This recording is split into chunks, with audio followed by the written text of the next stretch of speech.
good morning / afternoon / evening, depending on where and when you happen to be listening to this. That's actually the crazy thing about podcasts is, I've recorded, I think I've been podcasting since 2008, maybe 2007, possibly.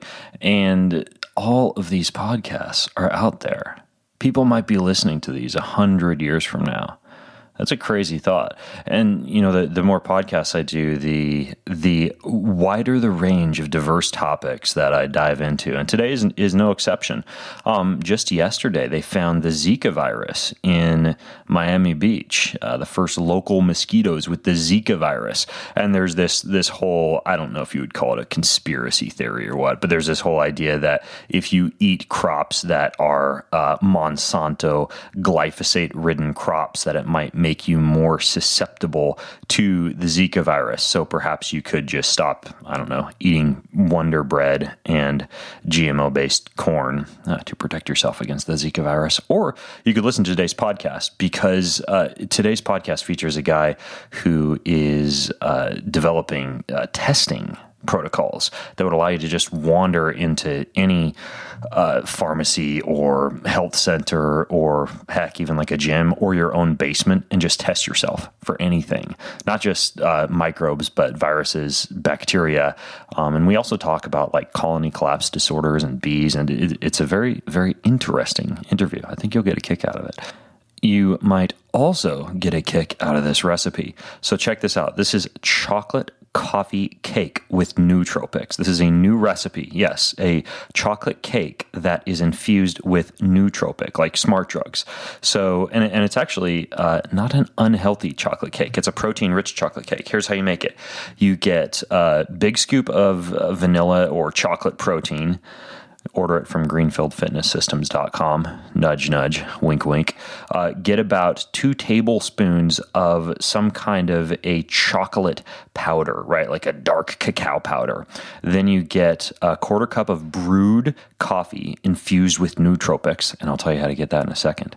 1/2 teaspoon of baking powder. 1 tablespoon of egg, or I guess you could just crack a whole egg in there or use egg whites, and then 2 to 3 tablespoons of coconut milk or almond milk or rice milk or whatever, and that's your cake batter. And then you basically make your cake, right? You put that into the mold and you bake it, and it makes an amazing coffee-flavored chocolate cake. That recipe comes to you courtesy, and you can find that recipe at the website I'm about to give you, of Chimera Coffee. Go to KIMERAKOFFEE.com, ChimeraCoffee.com, and you get coffee that's basically infused with smart drugs, natural herbal nootropics.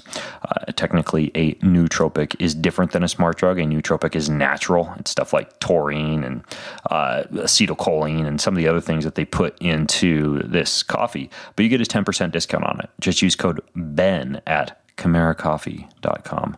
This podcast is also brought to you by something that might pair quite well with your chocolate cake, and that would be one of the most complete protein sources on the face of the planet that is also incredibly rich in minerals, incredibly rich in iron, and incredibly rich in antennae and legs. No, I'm just kidding. Don't think about antennae and legs. I'm probably not even supposed to talk about that. I'm talking about cricket protein bars that do not have antennae or legs in them. They're actually incredibly tasty. They were developed by the former head of R&D at the Fat Duck restaurant. That was ranked the #1 restaurant in the world at the time. And this is an award-winning 3 Michelin-starred chef who developed these cricket protein bars that have no gluten, no grains, no soy, no dairy, but they're extremely flavorful. So how can you check them out? You go to exoprotein.com/Ben, exoprotein.com/Ben. And when you do that, you can try a sampler pack with all of the most popular flavors of these exo protein bars. And that includes free shipping. That's a 33% discount. So you can get a whole bunch of everything from peanut butter and jelly flavored to Moroccan to all sorts of crazy exo cricket protein bar flavors. All right, cool. Well, let's quit talking about tasty food and go talk about the Zika virus and bees dying, shall we? All right, let's do this. In this episode of the Ben Greenfield Fitness Show, With that sort of ability to track down, you'd be able to say, I've identified microbes that seem to be associated with the following items. And if Alzheimer's is one of those items, well, there you go. You have a very interesting path. So then what do you do to control those microbes? It's using differential mobility to basically separate the viruses from the rest of the particles in the world. And it's a fancy particle counter, and it looks just at the particle size of the viruses. He's an expert in human performance and nutrition.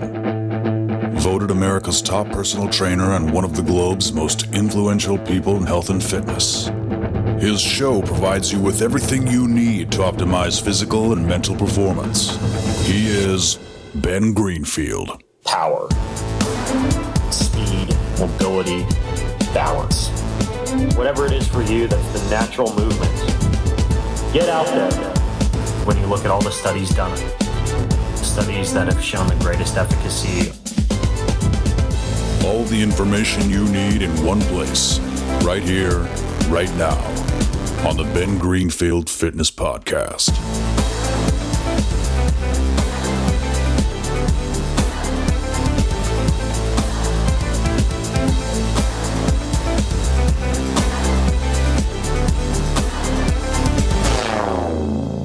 Hey folks, Ben Greenfield here, and today's guest on the show is a guy who could save and be saving more lives than just about any guest I've ever had on the show. This guy worked for the Army as a microbiologist, and during that time, he developed a couple of really unique methods of what's called microbe detection. So one of the things he developed is called a universal and physical virus counter. And the other thing that he helped to develop is a computer program that identifies protein fragments and detects them within a sample of anything, and then spits out all the microbes in that sample. We're talking about anything from Ebola to influenza to Zika to West Nile virus to AIDS and beyond, including like known or unknown or mutated viruses. And if you feel like turning the podcast off now because you don't have Zika virus or Ebola and you don't concern that you have AIDS, I would caution you not to turn the podcast off, because there are some very interesting applications for these technologies that could make your life much, much better in the near future, and could go above and beyond simply some of these strange African diseases. Now, my guest name is Dr. Charles Wick. You may have seen him in a New York Times article. That article was called "Scientists and Soldiers Solve a Bee Mystery," and it was actually about work that Charles did in the bee population to shed light on colony collapse disorder, which, if you love things like honey and royal jelly and bee pollen and just bees in general, as well as nature, is something that should concern you, this issue with colony collapse disorder and bees disappearing. We're going to talk a little bit more about that today, but the promise of what Charles does goes beyond bees. And when it comes to health and fitness, in the right hands, these programs that he's developed and these technologies that he's developed could help scientists and physicians study everything from gut to infection to a whole bunch of other elements of health. I mean, just imagine if you had one very inexpensive test that could see everything, literally everything, and beat the pants off old school methods of disease detection. So we're talking about like fast acting, really portable, user friendly, very accurate and efficient systems for detecting the presence of, screening, identifying, and characterizing things like viruses and microbes. So Charles is based out of a tech firm in Montana that's working to develop these type of applications for airports and drugstores and homes, along with developing technologies to help save the bees. Charles himself, and I will put a very extensive bio, because his bio is very long. I'll put an extensive bio if you want to learn more about him, his website, some of the videos we reference, etc. All of that will be over in the show notes at bengreenfieldfitness.com/wick, as in Charles's last name, WICK, bengreenfieldfitness.com/wick. But he basically is a retired senior scientist from the U.S. Army Chemical Biological Center, where he was a manager and a research physical scientist for years. He has a 40-plus year professional career that spans the public sector, military, forensic science. He's got 4 different collegiate degrees, a ton of publications, international recognition in everything from the United States Army Ballistic Research Laboratory to the Department of Defense to the United States Army and beyond. Very decorated and intelligent and well-educated gentleman we have with us today. Dr. Wick, thanks for coming on the show, man. You're welcome. It's a pleasure to be here. Yeah, absolutely. And I'm stoked to talk about this stuff because I am at heart a nerd, and I love to delve into the nitty-gritty science of things that can make our lives better. But first of all, I'm curious. Let's start here, because you've studied colony collapse disorder in bees. What got you interested in studying the bees? It started, I was given a challenging assignment to invent and create a new method for detecting microbes. And we were successful with that. And this is a method that doesn't require growing them or complicated processing. It's physically based, particularly the virus detector. And the microbe detector is a little more complicated, but it ends up with a software file that you can then analyze. Okay, so we if I could interrupt you real briefly, just to highlight the importance of being able to detect microbes. I mean, microbes are technically like bacteria, fungi, archaea, protists. Like we're pretty much surrounded by these things 24/7 microbes. So we're not just talking about viruses. Am I correct? You're right. Part of the challenge is, what do you do when you have a virus or a bacteria or fungi, and they're all large groups of critters, if you will. So from a point of view, one test to test all of that was the goal, and we achieved it. And was that the Army that tasked you with that, the Department of Defense or the United States Army that tasked you with figuring out a way to identify microbes? Yes, it was the Army, and you can imagine the Army's worry about that, because remember, there's like 1 trillion microbes. Oh yeah, I mean, absolutely. I mean, there's microbes. Sorry to interrupt, but have you read Hugh Howey's book Silo? Oh yes. Okay. Some of those are really good. Yeah, and it's basically about how invisible variables wipe out the freaking planet. So, right. I know that biological warfare is certainly a concern here as well, right? Well, you could have things that are made on purpose, and you can have things that are accidental, and you can have naturally evolving bugs. But the point is, with 1 trillion or more microorganisms, only a small fraction are identified. So what do you do with the rest of them? And which ones are good and which ones are bad? And how do we live among them? That's a good question. So the Army's question was basically, okay, we need some sort of universal detector. We need something that we can put in a truck and drive around and detect samples and do things that other people don't have to do. And prior to that point, how would the Army have detected microbes or a lot of these little invisible variables that you were testing for? Well, and I love the comment, historical methods. We have made a lot of progress in the last 30, 40 years, and we used to grow them, and now we have a little bit better with some of these gene-based methods and other wet methods, if you will. They require processing. And my great comment is, are you still growing these things in the laboratory? So the point is, we got past all that. I haven't grown a microbe in a lab for a very long time. It's unnecessary. What do you mean? Like, why would you grow a microbe in a lab in the first place?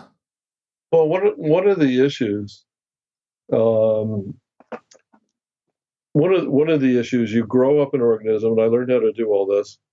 You grow them on different augers. You grow them for different reasons. The organisms grow up, particularly bacteria. You get different colors. You get different margins around the colonies. You have things that tell you what they are. Or is it a staphylococcus? Is it a streptococcus? Big names. But the point is, you can put them in their phylogenetic grouping simply because how they grow and how you look them up. Now, the problem is when they're very similar looking, and you have large families. For example, you talk a lot of things you commented on in other places is E. coli. There's lots of kinds of E. coli. Some are good, some are bad. Something we've seen over the years is serum-resistant E. coli, which is not a good thing. And so how do you classify all those? Well, this gets to be a lot bigger problem when you have hundreds of microbes or thousands of microbes that are very similar but not the same. And then the point is, how do you separate them? So my comment is software replaces glassware. And I ask people the question, you still growing microbes in the lab? Okay, you don't have to do that. So the answer, particularly looking for peptides, you can identify microbes using software for a clear, unambiguous identification of bacteria. Okay. Okay, so you asked the question, how did I get into the bees? And we were ready to try this technology out. And just about that time, someone came to me and they said, well, there's a bee problem, and we think it might be microbe related. Can you help us out? Well, I'd never looked at bees before, so issue, sure, send me some samples. And I remember very well when I got a little baggie of bees and crawling around in the bag. They sent you a baggie of bees? They sent me a baggie of bees. So they're crawling around on my desk there, and I laughed a little bit because I'm a bit of allergic to bee stings, and okay, that's another story. But said, there it is in a bag, and I've got to see if they got any microbes on them, right? So we looked at that. We took these bees and we basically smashed them up, and there's a bit of a story there. How do you smash up a bee? Well, particularly if you're trying to smash up maybe 20 bees. So we took an old coffee grinder, the type with the knob on the top, and we put them in there and we ground them up, and that was not very successful. Particularly all the little legs were sticking out around the edge, and we went to a stainless steel blender, and we made what we call a bee smoothie. That's actually, I was going to joke that you used a blender, but you actually did use a blender. We did use a blender. Okay. So you take these bees that you're supposed to be detecting microbes in to see if microbes could be causing colony collapse disorder. The first thing you do is you blend them, and then what? Well, I'm going to expand on that a little bit. We can take anything and put it in a blender, and then you take it and you filter out the big pieces with cheesecloth, and not very complicated. No, it sounds like how my wife makes almond cheese and almond milk is with a blender and a cheesecloth strainer. That's great. Well, no, but that's right. I mean, okay, so then what do? On my website is actually a page, and it has the procedure for actually doing that. What, for blending up bees? Not for blending them, for actually running them through the process. Okay. Running through the process to prepare them for. I got two things I'm thinking here. So hold on for a second. I'm going to run this one down. Let me talk briefly about the two methods. The physical virus detection is called the IVDS technology, and the new improved version is coming out probably this year. Is going to be called the Rapid X, and it's what it is a physical way. It's using differential mobility to basically separate the viruses from the rest of the particles in the world. And it's a fancy particle counter, and it looks just at the particle size of the viruses from about 15 nanometers up to 800 nanometers, which includes all the families of viruses, everything. So if you run a sample through that, and it has a virus particle in it, it'll come out. You'll see it. If it has, there's some questions there about how many viruses do you need? Well, I was able to get bacteriophage to resolve out of seawater, which is pretty low volume. It took a couple of gallons, but I found bacteriophage in seawater. Okay, the other process is once you've discovered a new virus or a virus of interest or something you want to identify, what do? Well, the process there is we go back to what I'm going to call MSP, which is Mass Spectrometry Proteomics. Now, you could laugh at the acronym. There's some changes you could make there. Yeah, it's a mouthful. But MSP worked fine. Okay. So what we're talking about here, once you've identified a sample and you've run it through the cheesecloth, Then you can take the sample and basically a milliliter, and you take it and you can centrifuge it. You can take that supernatant and you run it through another filter, centrifuge it again to remove the liquid, and you retain basically the proteins using this method. And then what you do is you dissolve the proteins, and then you take that other part, you vortex it, and you basically end up with 30 microliters of material, and you dissolve the proteins then using trypsin, Right. which takes a few minutes, and the trypsin cleaves it at a particular place every time, and then that protein digestion, you can take it, you can do it over a period of time, and you can do it fast if you have really good trypsin. It takes a little longer if you don't have really good trypsin. It's an enzyme. And then the answer, you take that material and you basically introduce it into a high pressure liquid chromatograph column. And that's getting to be part of automatic. And that you now have a solution that's now put into the mass spec. Okay. And what the mass spec then does, all it's doing is just an instrument. It actually identifies the peptides that's in the sample. So then that's it. That's the process. And that turns into a file.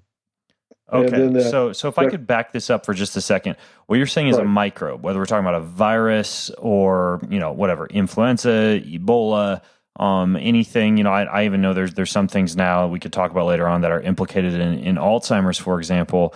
You can take anything and you can identify the specific peptides, the specific protein fragments that make that up. But rather than, say, getting a bunch of microbes in glassware in a lab and identifying them using some old school method that makes it difficult to differentiate quickly and effectively between microbes, you're instead using software combined with this mass spectrometer to identify microbes extremely accurately and quickly. Absolutely. Now, interesting part about that, and this is a change from our whole paradigm of detecting microbes. Any mass spectroscopy anywhere in the world that can resolve peptides can be brought into play immediately.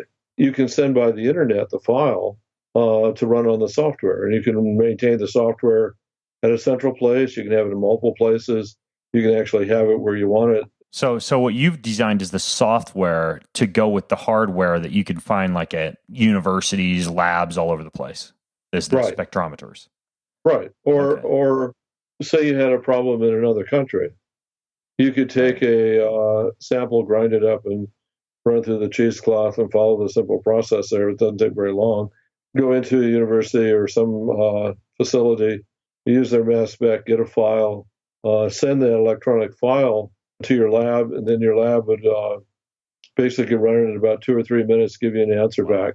Wow. It'll tell you all the microbes in the sample and put them in their correct phylogenetic relationship.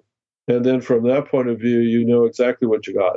That's amazing. I want to ask you in a little bit about how we can use this to detect specific things in humans, because I know viruses are related to everything from, not just your insides blowing up with something like Ebola, but even, things like Alzheimer's and influenza and chronic fatigue and stuff like that.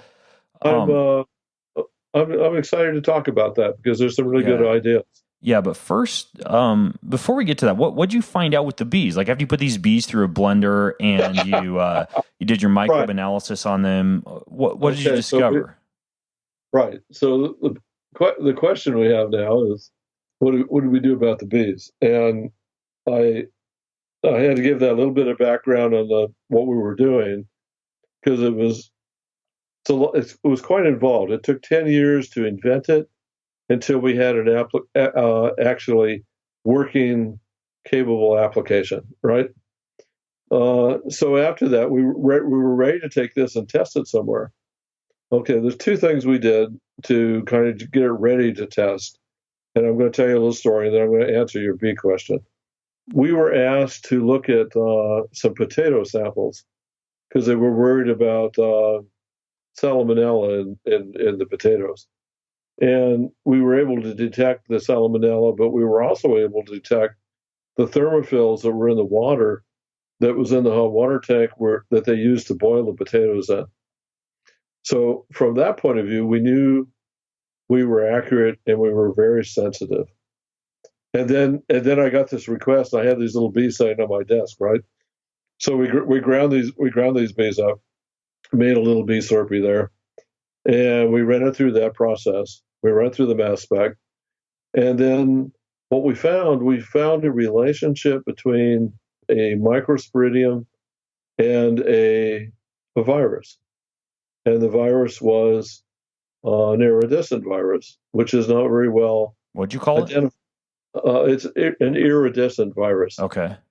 Now, the iridescent virus is not very well characterized. There's a family, and they put a lot of things in there.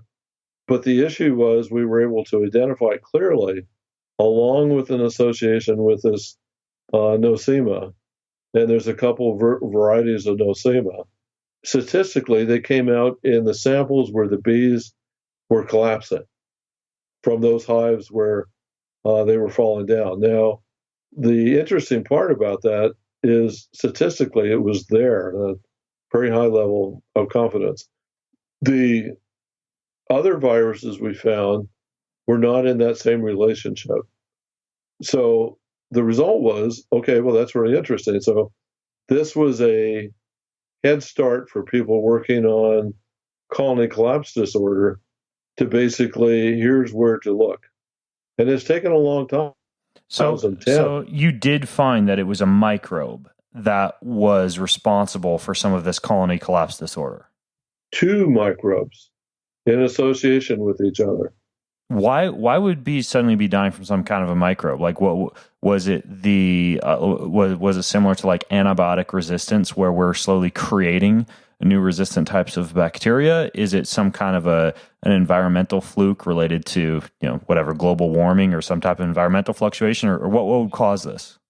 Yeah, these are excellent questions because, okay, now that we've identified these 2, and by the way, if you keep your bees dry and keep them well fed, both these organisms don't do well in dry, warm conditions. They're both like it wet and kind of cool.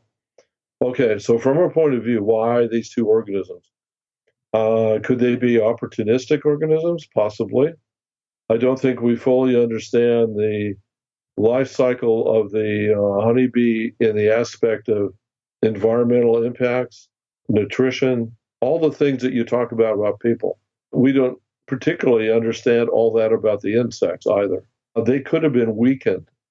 And these 2 organisms, which are fairly common, I believe, they don't show up a lot because you don't see them often because they're not responsible for infection very often. The nosema being a slight exception. It's big and you can see it all the time. That's actually, it's interesting that you talk about how perhaps these microbes are something that the bees are increasingly susceptible to due to weakness, because the other argument, or at least the argument that I hear quite often when it comes to colony collapse disorder, is that it is related to things like cell phone use and radio towers and some kind of changes in the Earth's electromagnetic field due to industrialization and these type of things. That it makes me wonder if those are variables that aren't necessarily killing bees but are making bees more susceptible to these microbes that you've discovered. Have you given that much thought, or do you know much about these alternative explanations for colony collapse disorder? Well, I have, and I've had a lot of discussion with a lot of people, a lot of beekeepers, a lot of other people that are having trouble finding the iridescent virus, for example, because the current historic methods are not very set up to look for co-infections, and particularly by 2 not very familiar microbes. That's a very interesting question. So when the bees are out working, there's a couple things here. Bees are happy; they're in their colony there, and they're getting ready to go. They pack them up, they transport them across the country, they send them out on places, and they put them to work. There's a lot of stressors there. The transportation, the change in what they're being fed. The places they're set up are sometimes not very well coordinated with other activities in the area. So there's a lot of things going on. But so from that point of view, these two organisms may have popped up and basically got them when they were weakened by something else that at this point I think is unknown. Okay, gotcha. Were bees dying like this before the, again, playing devil's advocate here, like before the advent of cell phones and, electromagnetic pollution, stuff like that? Like, was this an issue, or were bees originally being transported and moved around and stressed in the ways that you've just described, but it wasn't until after we saw cell phones and stuff? I don't see any correlation with cell phones and radio frequencies and things like that. So, I wouldn't have guessed that, because you didn't whip out your cell phone to kill the bees that got shipped to you. You instead used a blender. Well, the blender was kind of physical there. But I have some new information for you, which is really exciting. We have discovered, using the IVDS method, just recently, in the last couple of weeks, a new unreported particle size in the virus category that is related to an outbreak right now that's going on in Wisconsin, where the bees are flying away and the big ones are leaving, the young ones are trying to fill in the gap. Classic colony collapse disorder. And we've identified a brand new particle in the virus range that may be related to that. It's only found in those bees, which is quite exciting. So we don't know what it is at the moment, and we're in the process of running that down and maybe identifying that. So first time for your listeners, we may have found something new. So this is a new microbe that's never before been observed in bee populations? Right. As far as we know right now, yes. Huh. But bees are already dying. So wouldn't these other two microbes that you found already have been established as reasons for colony collapse disorder? Right. We may have found a third vector, a third thing. Okay. All right. Gotcha. So by the way, Charles, why is it a big deal if bees die off? I mean, why should people care about that? Let me answer that, but let me follow through on your original question. We've looked at 10,000 samples and not seen this one particle before. So that's exciting. Okay, now why is it important, a big deal? The bees pollinate everything we eat. A lot of things we eat. Well, everything's a big number, but a lot of things we eat, all the fruits, the vegetables, our crops, as pollinators. We need the pollinators. Without the pollinators, we're probably in big trouble. So it's important to find out what's going on and provide a solution. So we're talking about the actual health of plants in general, like the plant kingdom in general is intimately tied to whether or not bees are there taking on the task of pollination. Right. Well, probably more important is our food supply. Without the bees, our food supply would take a big. Right. Specifically, our agricultural food supply. Right. So. Okay. The plants would probably find a way, but we probably wouldn't find a way to replace the food. So we're not just talking about like a disappearance of honey in grocery stores. We're talking about an actual subpar existence of plant matter on Earth if bees die out. So in terms of this microbe detection, I mean, like when you find microbes like this, Charles, are you pretty much just the guy that's tasked with identifying and testing for microbes, or do you know if, let's say you find this third microbe that you just found that could be responsible for colony collapse disorder, like what do you do with that? I mean, how do you figure out how to actually kill that microbe, or how to make bees less susceptible to that microbe? Like what action can you take? Well, the first action there is to find out what it is, and then the second action is what do you do about it? Some of these things are really easy, like the nosema and the iridescence. Keep it warm, keep it dry. That's pretty easy directions, right? From a point of view of that's how you kill the microbe. You keep it warm and keep it dry. Both nosema and the iridescent like cold, cool places, wet, cool places. So if you keep it warm, you keep it dry, and you feed them, the answer is the bees are happy and they appear not to get an infection. So That leads Interesting. So you keep the area that bees actually live in right. dry and somewhat warm, and they're not susceptible to colony collapse disorder. They appear not to collapse. That's correct. Are beekeepers doing this now? Like, do people know this? Well, some are doing it, and they're doing okay. Some are not, and they're not doing okay. Interesting. Okay. I think that's really funny. I mean, all they got to do is so complicated, Yeah, it seems like a very simple solution in terms of how one would save the bees. And I know, like again, back to the folks listening in.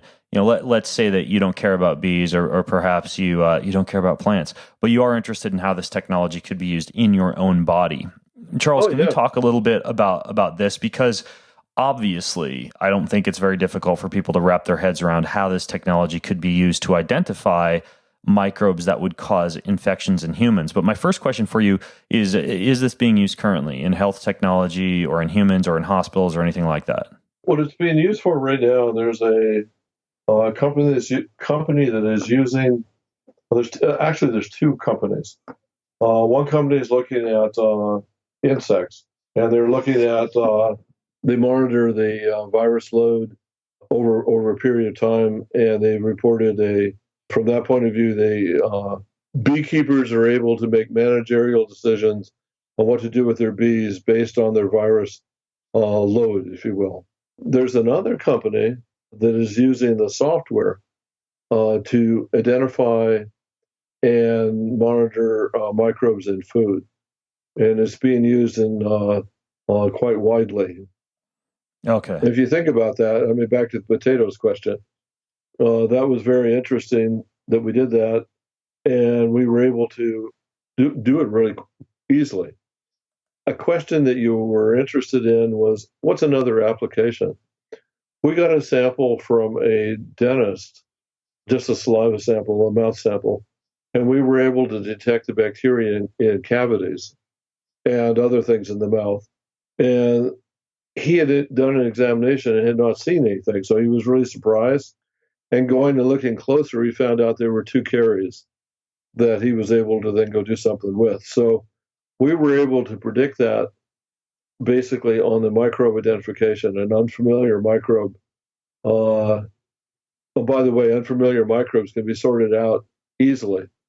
You just now how are you doing this though? Because obviously there's millions, probably billions of microbes. Trillions. When you get something like saliva or you get blood, it's just this huge boatload of microbes. How do you even know what you're looking for? Or environmental. We found over 800 organisms on the honeybees. And from that point of view, I'm going to answer your question, but let me explain a little bit. 800 different organisms on honeybees. We had a hive that was in it was a observation hive in a building, and there were other places in the building where they were using microbes for various reasons. We were able to, off the honeybees, detect every microbe in that building because the bees got it from the stacks wherever they went. The bees were able to find those microbes. Okay, so if you have remember I mentioned the peptides. What the software is looking for are unique peptides for an organism. Okay, it turns out that organisms have many unique peptides. I'm going to step through the process a little bit because it takes a moment to explain. Okay. We have grown a lot in the last several years, sequencing everything. Microbes, people's genomes. We sequence it. We have a national repository for things that are sequenced. So all the gene-based methods are based on the knowledge of what's available in the sequence. So if you have the traditional method like PCR, you're going to take little pieces of that information, and if you can get it to match up, then you have an identification. What I've done here is we've taken that one step further. Instead of looking for, 3 pieces or a couple of little pieces, an organism might have 80,000 different unique peptides. And we only need like 5 of those unique peptides for a statistically relevant identification. So, but often we get a lot more than that. Okay. But the point is, it's a lot easier to find 4 or 5 peptides than it is to match up 3 particular primers on a PCR. So, Okay. one step further. So we have the ability to download those sequences from a microbe's sequence. You can calculate all the proteins that microbe can make ever. This is all that's available from the genetic makeup of that microbe. These are the proteins they can make. And if you know the proteins, you can calculate all the peptides that those proteins are made of, all of them. So by calculation, we have all of the peptides of organism A, all the peptides of organism B, compare them, and you'll find differences. Got it. And if you compare all the microbes that we have sequenced, which are thousands, you can have, you sort that matrix, and you'll find unique peptides popping up for all the microbes. But the software is doing all this. The software does it. Yeah, it's great. Yeah. It used to take months to do that by computer. Yeah. And the advent of the new computers and the new mass specs, we were able to shorten that time down to minutes. Yeah. That's great. It kind of sounds similar to when I was doing a biomechanics practicum, and we had to manually digitize each different movement. In this case, we were studying the bench press, and for every single frame, hundreds of frames in one single bench press for one subject, for one rep in just one part of the study, you would have to sit there in front of the computer with your mouse, clicking away and digitizing each point on the shoulder, the elbow, and the wrist, and then repeat for the next frame. And I remember finishing that entire internship, coming home, and then someone showed me a piece of software that could do what I spent the entire summer doing in minutes. We plugged in a new computer. What we were doing in weeks, we did in minutes. You asked me a really good question. How does this apply to the body, and what are we doing? Yeah, that's what I wanted to ask. Now, from a point of view, and I've read a lot of your things on your talks and what you've written on gut bacteria. Well, it's complex to do all the organisms in a stool sample, right? But how easy is it to grind it up in a blender and run it through and get an identification of all the microbes in that stool sample? That's easy. So suddenly we turn something that's messy and complicated into something that's a file that can be analyzed. So you could take all of the microbes in my stool sample with a very, very small amount of stool and identify any microbe nearly instantly and extremely inexpensively. Right. Exactly right. Okay. In one sample. So you can actually collect data over time and say, this is my microbe, this is my microflora in the gut over time. And I was feeling good this day. I wasn't feeling so good that day. I traveled from Los Angeles to Singapore, and it changed, and this is what happened. But I still have to send each of those samples off somewhere to like a lab, right? Well, you have to send it to, you have to get it to a mass spec so they can run it through the sample.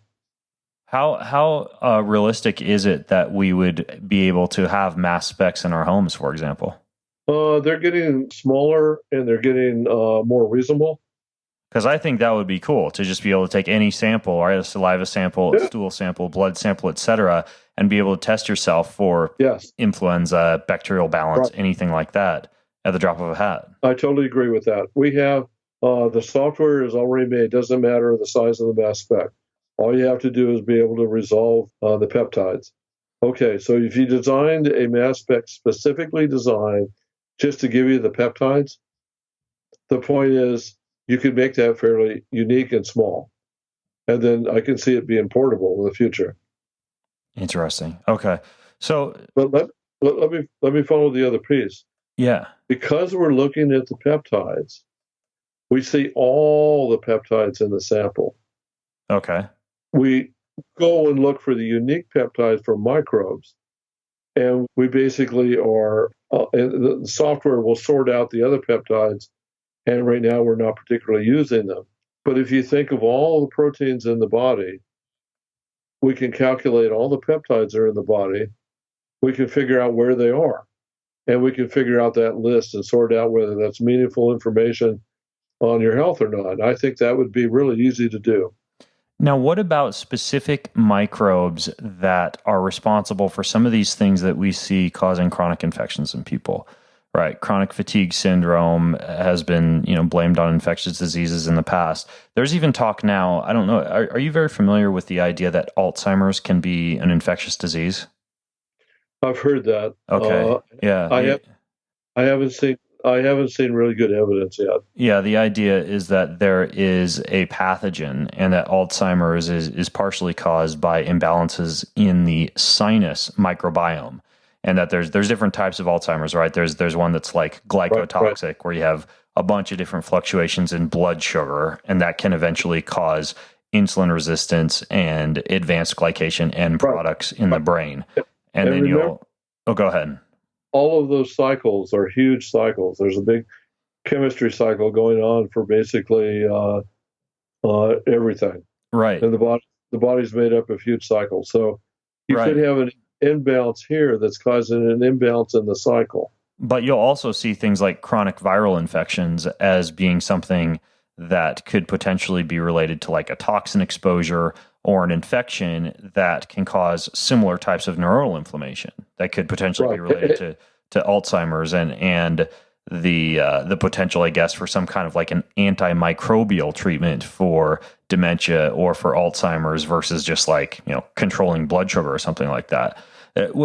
Can you walk me through, if something is like microbial related, what would be the steps via which someone might test and address something using this software and microbial detection system that you've developed for something like that? Well, the first thing, people have asked me that question before. This is not a simple answer, but I'll try and summarize it here. When you're looking at something like that may be a result of something that you're not measuring, if you will, right? You have to look at the whole system. I don't know if I'm saying that quite right, but remember what I said on microbes. I can literally grind up a rat and tell you everything that's in it, right? It's a pleasant thought. I know, but that was I gave that at a talk once, and everyone understood that right away. Well, but you could tell every microbe that's in that sample. So from a point of view, if you have something that you suspect, you need to take a look at the sample, and you need to see if there's any microbes in it. And if there are microbes in it, you need to identify which ones they are. And remember, there's trillions of microbes. That's a daunting go about. But I'll refer you back to a paper I did it's in Nature Proceedings, where we looked at the influenza outbreak that we had in 2008. We found 65 different strains of that influenza. And we could look and see where people were moving around because someone was strain A, moved over to a different city, and he was picked up over there and gave it to other people. So with that sort of ability to track down, you'd be able to say, I've identified microbes that seem to be associated with the following items. And if Alzheimer's is one of those items, well, there you go. You have a very interesting path. So then what do you do to control those microbes? But going back to the bees, we found 2 microbes. They were always associated. So maybe it was an indirect measure of some environmental stressor that was actually causing the bees to collapse. Likewise, in the body system, which is complex, but you can break it down into its systems. We may be able to use the microbes as an indicator of a symptom or a condition that's going on. I mean, why do some systems tend to stop working? Well, you can go into a lot of discussion about that, but sometimes you can go back to I want to use the environment. Nutrition is a good one. Toxins is another one. What's the system doing? And from a point of view, have you kept it in shape? Right. And I don't know that everybody tends to those things very well. So if you could identify the microbes or the peptides associated with something, well, then you can backtrack that and make the proteins, and you begin to sort out what from a forensic diagnostic sort of capability that I don't think we have that right now. I don't understand how this actually works fully, but in terms of pharmaceutical or natural, such as say like essential oil or plant-based medicine treatments for something like a specific microbe, how difficult is it to say, okay, this disease or this condition or this, bee collapse is associated with microbe X, and this is the molecule or this is the compound that can actually kill or deactivate or destroy microbe X. So we can therefore develop a patented or targeted delivery mechanism to fix a microbe that appears to be associated with a certain condition. Are you familiar with the essential oils used to treat bees? No. Okay. They've actually tried that, and there's a study that's been done that showed the effect of essential oils on bee health. Really? And those that were treated with essential oils tend to have low microbe populations. Yeah, So, well, I mean, that makes, like, I travel with, for example, like one blend of essential oils called Thieves essential oil, and I'll do everything from like put that on any type of open wound when I'm getting on an airplane, or I'll put a few dabs in my mouth. That, or another one I use quite frequently is oil of oregano, and it seems to help quite a bit, knock on wood, with keeping me from getting sick when I travel. And so what they've found is that when you give these type of microbe killing essential oils to bees, you see a disruption in that microbial occurrence. But do you also see less bees dying? Like, do you see less colony collapse the answer disorder? is yes, and you don't tend to have collapse. So, but is it 100% due to the essential oils, or the essential oils just making it tolerable? I don't know the answer to that, but the answer is when you do use essential oils, it's successful.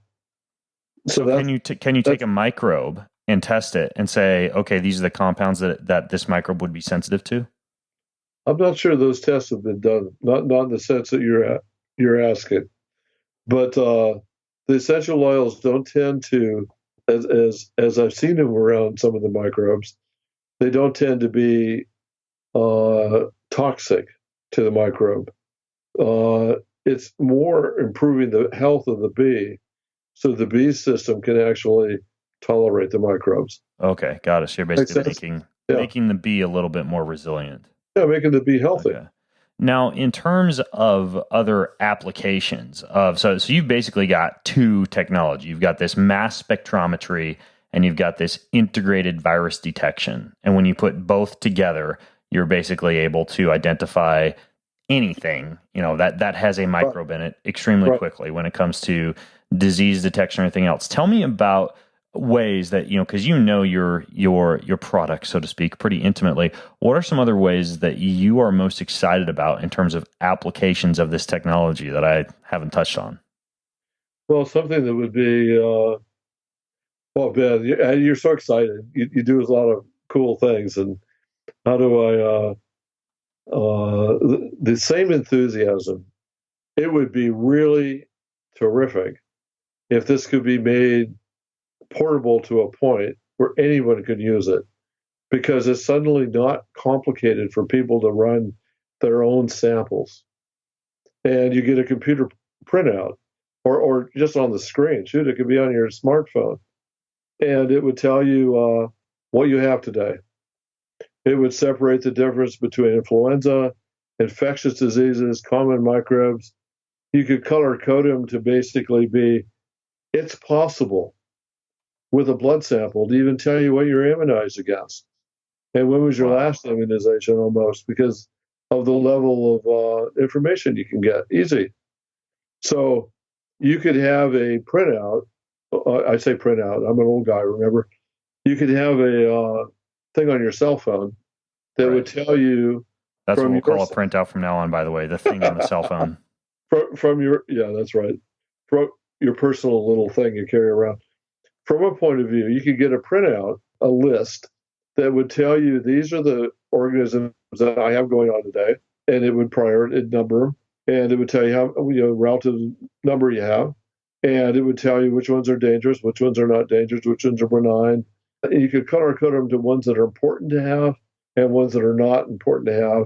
You could compare them over the list of the last week or year, and you can say, I'm missing these are new, and that sort of thing. And you could correlate those to your health readouts and statistically analyze all that on your smartphone. Wouldn't that be neat? How close are we? Like, I don't really know too much about mass spec technology in terms of, the size of current mass specs versus how small we can make them. Obviously, computers used to fill an entire room, and now we can fit them into a teeny tiny element smaller than a smartphone. But how close are we to teeny tiny little mass specs that could be incorporated into, say, a cell phone? Absolutely, excellent question. The mythology of mass specs. Chemists love to think that they have a monopoly on mass specs, right? I'm just gonna get my thing in there on chemists. Mass specs are on the Curiosity rover that's on Mars. DARPA, agency there in Washington, had them so that they were almost the size they fit in the palm of your hand. And all you have to do is make them long enough so that they would resolve your peptides. And remember what I said about making these focus on peptides. You could make it save a lot of room on other places. The hardware is not very big. The electronics is not very big. And that's it. So you would basically take a sample. You got to run through the little procedure there to liberate the peptides. But once you've and that doesn't take very long. It's not a very big thing. I had one of those that was basically the size of a quarter, and the whole thing fit in my hand. So the issue is, and the mass spec could be the same size if we put a little effort on it, and you would literally have something right now. I think it's in reach now if we wanted to build it. Wow, be the size of a big lunch pail. That would be a pretty cool project. I mean, if you're listening in and you're in the technology sector, feel free to pipe in the comments section over at bengreenfieldfitness.com/wick. And my comment to them, go make it. Yeah. I mean, that's what I'm thinking. I know that I would personally be very interested in being able to keep a running tab on my personal microbe balance 24/7 or at least be able to check in every day. Well, that would give you asked where I was thinking where this would be incredibly useful. You'd have lots of people looking, and we could network this stuff. We could put it up on the internet. People would be talking, say, I saw this, I saw that, I have this. Right. And then suddenly you would have a lot more information to tell us what's going on in our microbial world. And, for example, the Zika virus, where is it at? How common is it? Are you going to walk down the street and find it? I don't think it's that common, and people are having a hard time tracking it down. Absolutely. And one could theoretically detect a food, right? I can take a food similar to you took the bees.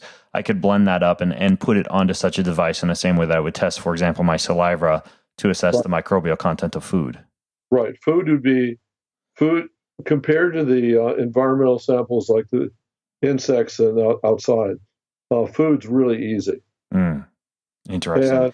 And people's systems are really easy. I mean, saliva, all the fluids that people have, and I'm very excited, very interested on the discussion on the gut microflora.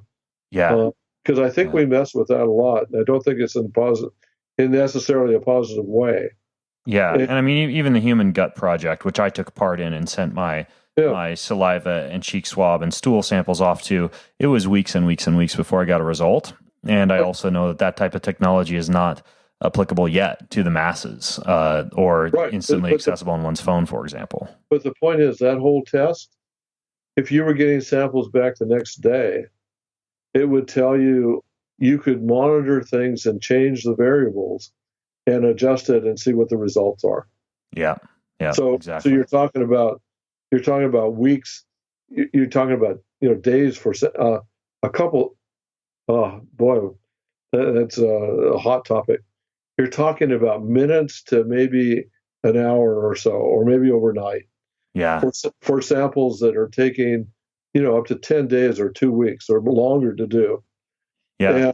And we're talking about, we can see not too far away where people can do this themselves.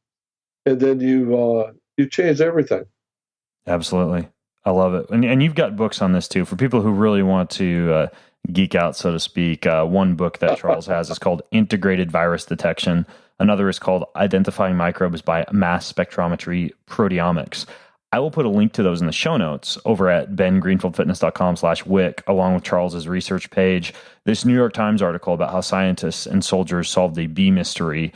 A couple of YouTube videos in which Charles answers questions about everything from how this could be used to stop terrorists using Ebola to more questions about the universal microbe detection system and how we really can detect every microbe in a single sample using this technology. Whenever I put out a podcast like this, it's because I see the application and the potential help that this could give to the world and the assistance it could give all of us in terms of making our bodies and our brains and our lives better through the process of self-quantification. And so if you want to jump in and add your own thoughts, or you have ideas about how we could, for example, get Mass Spec incorporated into a cell phone app that could then be paired with Charles's software to allow for instant microbe detection, anything like that, go to the comment section at bengreenfieldfitness.com/WICK. Leave a comment and let's get a discussion going about this stuff, because this is the type of technology that can change the world. So, Charles, thanks for coming on the show and sharing this stuff with us, man. Well, I appreciate it. I can get very passionate. I'll be happy to answer any questions. Awesome. All right, folks. Well, until next time, this is Ben Greenfield along with Dr. Charles Wick signing out from bengreenfieldfitness.com. Have a healthy week. You've been listening to the Ben Greenfield Fitness Podcast. Go to bengreenfieldfitness.com for even more cutting-edge fitness and performance advice.